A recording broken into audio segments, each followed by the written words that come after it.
देख सकते हैं जो चिड़िया, इसको हम अभी जामुन खिलाने वाले हैं। आप देखिए जामुन इसको किस तरह मैं खिलाता हूँ। आप देखिए,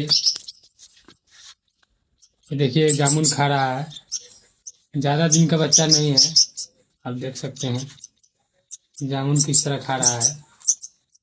देखिए,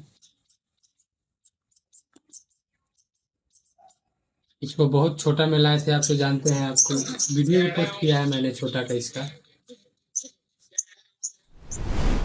तो चलिए, लाइक सब्सक्राइब कमेंट करना ना भूलें ऐसे ही वीडियो देखने के लिए।